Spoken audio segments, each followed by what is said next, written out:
A little while ago, I did a review on some magnetic neutral density filters from K&F Concept, or KentFaith is the website.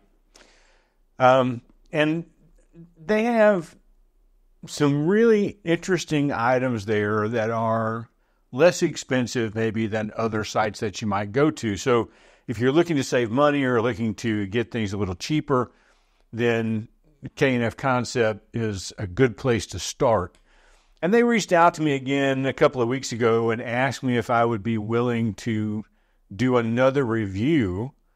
And they showed me their new product catalog, and they said, pick something here. We'd love for you to do a video about it. And that's really the only instructions I get is pick something, say whatever you want about it. You know, good, bad, ugly, doesn't matter. And so I looked through there, and what I picked was this 4K camera that I want to talk to you about today. This camera caught my eye for a couple of reasons. Number one, it does record video in 4K. Number two, it takes pictures at 64 megapixels, I think it is. And it cost less than $180. And I was like, is it any good? So once I got it and I got it out to looking at it, I opened the box. Comes in a little carrying case like this. Well, not like this. This is the carrying case it came in. And then inside, there is a lens hood and some cables that you might need, and the camera. So this is, I don't know if I can get that in focus or not, but this is the camera. Now, this is a single lens camera. You can't replace the lenses. It has a 16 times zoom on it. And it goes from f2.4 to 5.04 as you get out. So it's got a pretty open aperture. And then you can sort of hear it come on. Let's put it up here to the microphone. There it was. I was waiting for that little ring. And on the top, there are a number of things on the dial here, and I'm only going to look at a couple of them today. One is taking pictures. The other one is shooting video. And right now I have it set on picture. And there is not an articulating screen, so you have a screen on the back. I'll shoot another shot of this so you can see it better. And if I put the menu up there, you'll see that it has a menu, and the menu is touch related, so you can scroll up and down. You can make changes.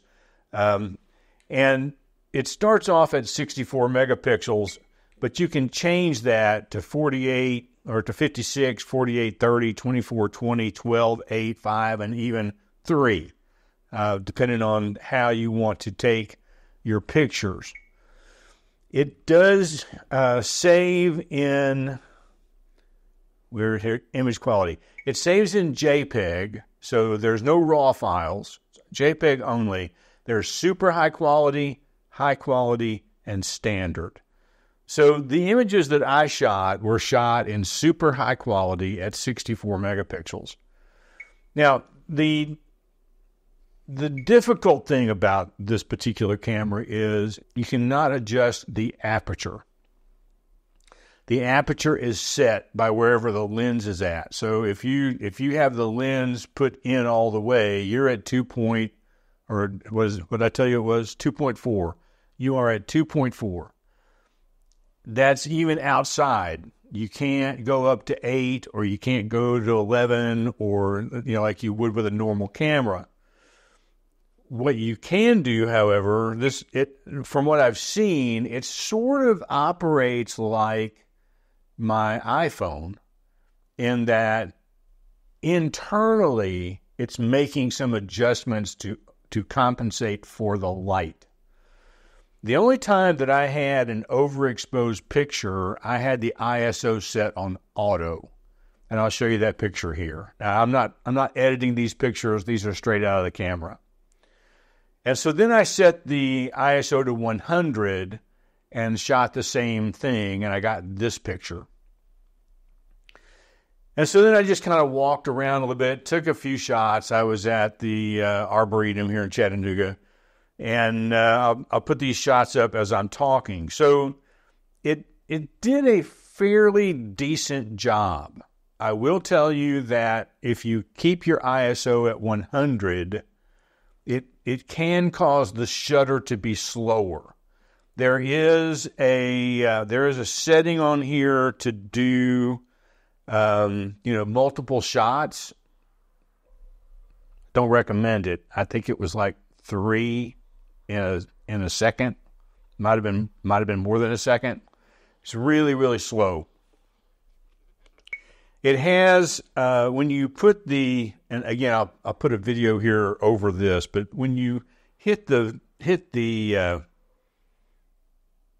when you have to press the shutter button, it will focus.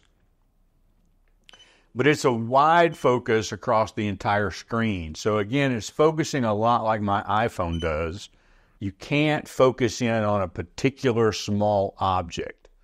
So you just have to kind of...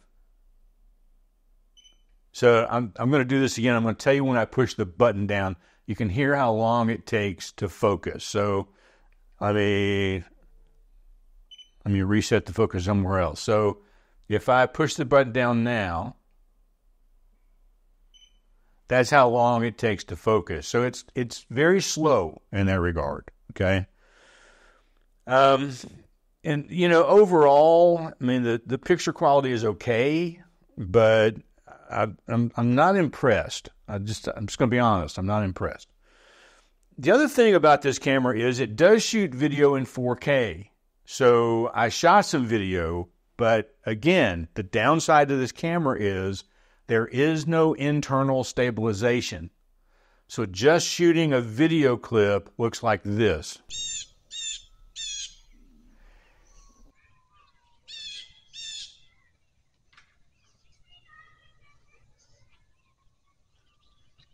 And you can't use that. But I did run it through the stabilizer in DaVinci Resolve, and it came out pretty decent looking like this.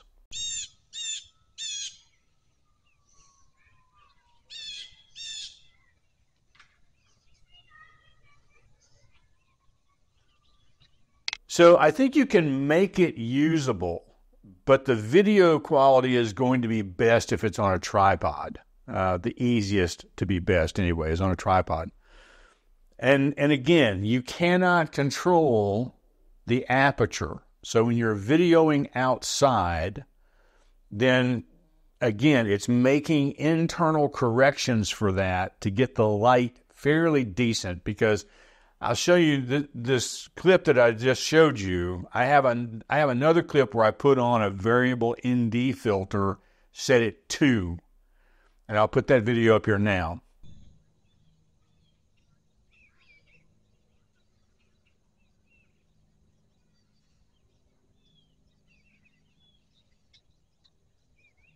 And I thought that the variable ND filter would help, but honestly, the lighting between no filter and the filter is not vastly different. I don't, for most settings, I don't think you're going to need one, because the camera is doing some stuff internally. I think probably the feature that prompted me to look at this camera more than any is right here. This little piece right here, this is the camera. It's a rear-facing camera. So there is a button right here that tells you to change cameras. So I'm going to switch that over, and the camera will look at me and focus again, and then I can video selfie without an articulating screen. I think the thing that probably that I would recommend this for, again, the quality is, for 64 megapixels, the quality is not great, because even for the images, there's no internal stabilization in the camera. And so you run the risk of having a little bit of camera shake when you take the picture. And any video that you shoot that's not on a tripod is going to need to have image stabilization done to make it useful. But there are a couple of things that I think make this camera interesting to think about at less than $180. And one is that over here on the side, there is a plug in here for your microphone, so you can put a microphone on it internally. And then there is a USB-C plug and a mini HDMI, not micro HDMI, but a mini HDMI plug. So you can plug this in and use this as a webcam for recording video or using live stream. And you can turn on let me just turn around here so you can see I'm pointing at the camera here. You can turn on this back-facing camera and you have 4K quality video from this little camera, and at $180, that's not bad. If you were wanting to give this as a Christmas present to somebody who had never operated a camera before but has shown some interest in photography, but you don't want to spend $1,000 or $2,000 or $3,000 on a camera, this might be a good choice at $180. Because if they decide that they like it and they're good at it and they're learning some basic things like composition and all that, then you can progress them into a better camera. And if they decide that, it was fun while it lasted, but I don't really want to do it, you're not out a whole lot of money, okay? There are a lot of other options here on the dial. There is a self-timer for pictures, so you could use that. There is a time-lapse option on here as well, and you can set how many seconds between each frame you want it to be. And it might come in handy for that as a second camera setup for time-lapse photography while you're using your phone or your Pocket 3 or your Canon or Nikon to do the A-roll shots. This could be off to the side somewhere shooting that footage, and it would come out pretty decent in 4K. So I think there are a few options for this camera to be worthwhile for a limited number of things. Whether that's enough or not, I can't tell you. But if you want to give it a shot, there is a link, of course, in the description below. It is an affiliate link, and if you buy one, I do get a little money for the photography channel.